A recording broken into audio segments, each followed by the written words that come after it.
Every transformation carries a death. The old identity, the mask you wore, the story you repeated, the weight you carried, cannot survive the shift. Most people cling to it, resisting the very collapse that sets them free. But here's the truth. What feels like an ending is the signal of a beginning. And what comes next will reveal why surrendering to this death is the only way the new timeline can emerge. Every shift begins with a death. But the truth most people cannot face is this.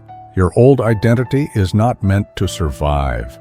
The patterns you built to protect yourself, the roles you played to be accepted, the stories you repeated to feel safe, they were never designed to last.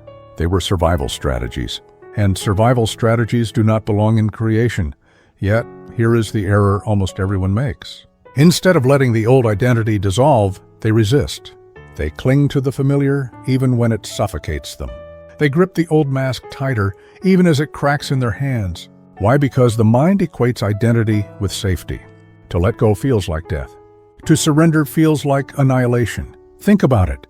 How many times have you felt a pull to change only to sabotage yourself back into the old pattern?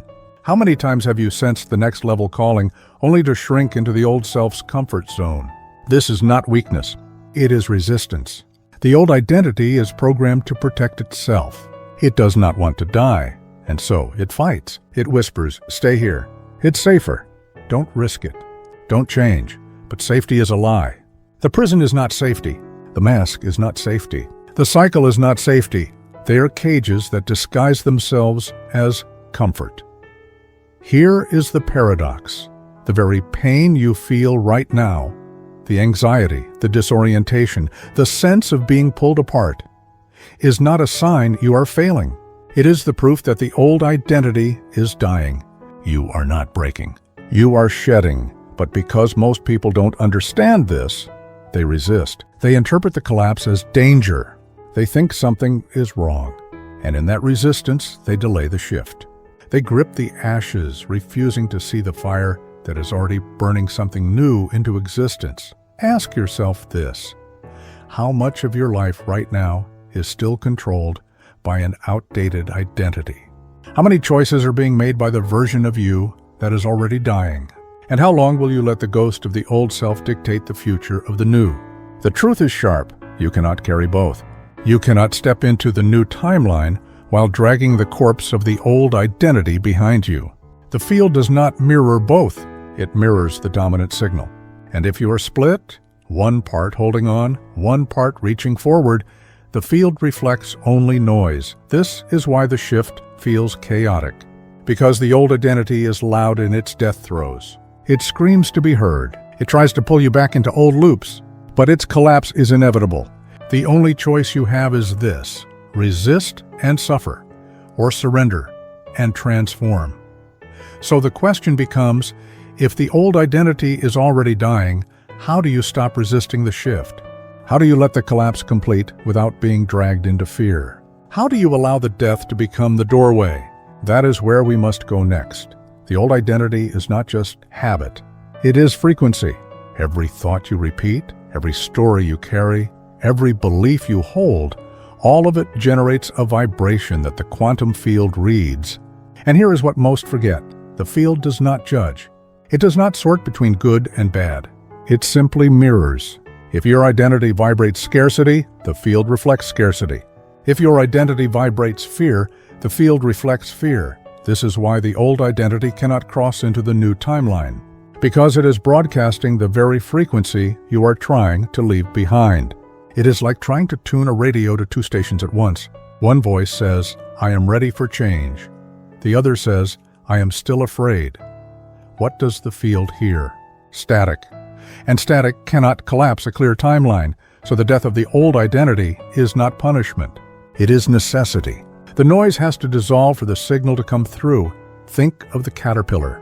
It does not transform by clinging to its old form. It dissolves into chaos inside the cocoon. It literally dies as a caterpillar so that the butterfly can emerge. And here is the truth. You are inside that cocoon now. The old you is dissolving. The question is, will you resist the process or will you let the wings form? The same truth appears in fire. Fire destroys, yes, But it also clears, purifies, makes way for new growth. Forests that resist fire suffocate in undergrowth. Forests that allow fire are reborn stronger. Your old identity is that forest. The fire is already here. The more you resist, the more painful it becomes. The more you allow, the sooner the new growth begins. And here is where science meets spirit. Quantum physics speaks of the collapse of the wave. Infinite possibilities exist until one is observed, until one is chosen. Your old identity was an observer. It collapsed one version of reality over and over. But now that identity is dying, which means new timelines are available. New collapses are waiting. The field is not empty. It is infinite. But it cannot collapse into coherence until the old observer releases its grip. Ask yourself, which observer has been collapsing your life so far? The fearful one? The doubtful one? The small one? If that identity is dissolving, then who will become the new observer? Who will collapse the wave next?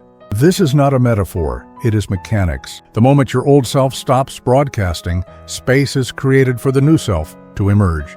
But here is the paradox. The old identity will fight because its death feels like your death. You must remember, you are not the old identity. You are the field. You are the wave. You are the one who chooses which observer steps forward. This is why the shift feels heavy. Because you are standing at the threshold. The old mask is cracking, the new self is not yet fully formed. And in that in-between, fear whispers louder than ever. But that whisper is not truth. It is the echo of something already dying. The question now is this: how do you move through the cocoon without tearing it open too soon? How do you walk through the fire without running back to the ashes? How do you step into the field as a new observer without being seduced by the voice of the old one? If the old identity is already dying, why do so many people remain trapped in it? Why do they return again and again to the very patterns they swore they would leave behind? The answer is resistance. Resistance is the mind's attempt to cling to safety, even when safety is nothing but a prison. It is the nervous system's reflex to retreat into the familiar, even when the familiar is suffocating. It is the subconscious whisper that says, "Don't let go. Don't step forward. Stay here. At least you know how this pain feels." And this is the great error, confusing resistance for protection. When the old identity begins to dissolve, you will feel disorientation. The mask you wore no longer fits. The story you told yourself no longer holds. And instead of surrendering, most people panic. They interpret the death of the old as a personal failure, when in truth, it is the very proof that the shift is working. Think of a snake shedding its skin. The old layer cracks, peels, falls away. If the snake resisted, if it clung to the dead skin, it would suffocate. Yet humans do this all the time. They grip the old identity, terrified to release it, and in doing so, they choke the very life that is trying to emerge. Here is how resistance shows up. You feel fear and interpret it as a warning to stop. You feel uncertainty and run. Back to what is known, you sense change coming and immediately tighten your grip on the old patterns. You repeat affirmations with your mouth while your body clings to the past. All of this broadcasts one thing to the field: incoherence. The signal becomes distorted. The collapse is delayed. The shift drags on, heavier and harder than it needs to be. But here is the paradox. The resistance is not proof that you are failing. It is proof that the old self is fighting for survival. The louder the resistance, the closer the death. Ask yourself, how many times have you mistaken resistance for a sign to stop? How many times have you interpreted the discomfort of transformation as danger when it was only the echo of your old self collapsing? The mistake most people make is this: they believe the voice of resistance is their voice. But it isn't. It is the ghost of an identity that is already dying. And if you keep listening, you keep feeding it. So the real question becomes, how do you stop feeding the ghost? How do you stop letting resistance dictate the rhythm of your shift? How do you turn the very friction of identity death into fuel for the new reality? This is where the shift reveals its hidden door. If resistance is the echo of a dying self, then the path forward is not to fight harder, but to align deeper. The field does not respond to how much you want it. It responds to how clearly you embody it.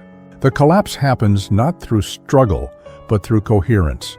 So how do you let the old dissolve without being pulled back into its gravity? The first step is awareness. Most people live inside their identity without ever realizing it is a mask. They confuse thought with truth, emotion with self, story with destiny. But the moment you notice, this is not me, this is the echo of who I was, the grip loosens. Awareness is the crack in the mask. The second step is surrender.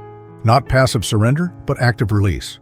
It is choosing again and again to let the skin fall, even when fear whispers. It is exhaling when your body wants to tighten. It is softening when your mind wants to clench. It is remembering the death of the old identity is not my death, it is my liberation. And the third step is embodiment. You do not wait for the new self to arrive. You begin living as it now. If the new version of you walks with confidence, take one step today with that posture. If the new version of you speaks with clarity, say one sentence today with that tone. If the new version of you breathes with ease, then breathe once, fully, as though you are already free. Small actions collapse new timelines. Tiny signals amplify across the field. Science whispers the same truth. The observer effect shows us that focus collapses possibility into form. But the observer is not only your conscious mind. It is your body, your subconscious, your nervous system. When they are aligned, the signal is pure. When they are divided, the field hears chaos. So embodiment is coherence. It is teaching your whole system to observe from the new self, not the old. And here's the paradox. This practice feels unnatural at first, because the old self will resist. It will say, this is fake, this is forced, this is not you. But that is the very proof you are rewiring. The voice of doubt is not your enemy. It is the sound of the old program collapsing. Ask yourself, if you stopped listening to the ghost of who you were, and instead gave power only to the signal of who you are becoming, how quickly would the shift accelerate? Notice what begins to unfold when you practice even for a brief moment. The air shifts. The weight of the old self loosens its grip. The signal clears. It does not take years or months or even weeks. The field responds immediately. Sometimes subtly, like a lightness in your chest, sometimes dramatically, like opportunities aligning out of nowhere. And this is the great secret. The moment you broadcast coherence, the collapse begins. Yet this is the very moment where most people retreat. They step into alignment for a heartbeat, and then they look back. They breathe once as the new self, then collapse into doubt. They take one action from a place of trust, then fall into the spiral of control again. It is not because the new self is weak. It is because the old identity is screaming. A dying self always shouts the loudest. Think about it. How many times have you almost broken free, only to find yourself running back into the same pattern? How many times have you felt the shift rising, only to resist because the unknown felt heavier than the pain you already knew? How many times have you mistaken fear for truth, when in reality it was just the echo of an identity cracking apart? The quantum field does not play games. It does not punish, it does not test. It mirrors. If you send fear, it mirrors fear. If you send incoherence, it mirrors chaos. But if you send alignment, steady, coherent, embodied, it mirrors alignment back into form. And this is where the paradox reveals itself. The only thing standing between you and the new reality is your loyalty to the old signal. Picture a radio stuck between stations. Static overwhelms the sound. One voice says, I am ready to change. The other says, I am afraid to let go. Both broadcast at once, and the field cannot decipher. The result is noise, not music. But with each adjustment, each moment you breathe as the new self, the static begins to fade. The song grows clearer. Until one moment, undeniable, the music breaks through. That moment is coherence. That moment is collapse. So ask yourself, how much longer will you tune into static when the frequency of your new self is already available? How many more times will you let the ghost of an identity that is dying dictate your broadcast? How many moments will you waste gripping what is dissolving instead of embodying what is already waiting? And what if the discomfort you feel now is not proof that you are failing, but the clearest proof that the shift is happening. What if the pressure in your chest, the fear in your gut, the tension in your body are not signs that something is wrong, but signals that something is breaking open? Would you still resist? Or would you surrender to the fire that is already transforming you? The old self collapses louder before it dissolves. The static is strongest just before the signal clears. The prison feels tightest just before the door swings open. You are in that moment now, and the field is listening. Here is the truth most never allow themselves to see. The old identity is not being taken from you. It is releasing you. What feels like loss is actually liberation. What feels like death is the opening of a door. The quantum field is precise. It cannot mirror contradiction forever. When you no longer cling to the static, the collapse into clarity is inevitable. And yet, this threshold is where the greatest test appears. Can you hold the frequency of the new self while the evidence of the old still surrounds you? Can you walk as free while the chains rattle at your feet? Can you breathe as though you are whole while the ghost of lack still whispers in your ear? This is the space where most falter because they confuse persistence of appearance with persistence of reality. But the quantum is not waiting for proof. It is waiting for signal. The observer effect makes this clear. Reality crystallizes not when circumstances change, but when attention coheres. If your focus is split between who you were and who you are becoming, the field reflects fracture. But when your thoughts, your emotions, and your actions unite in one direction, reality bends. The new identity steps forward, not as a future, but as a present that had been waiting all along.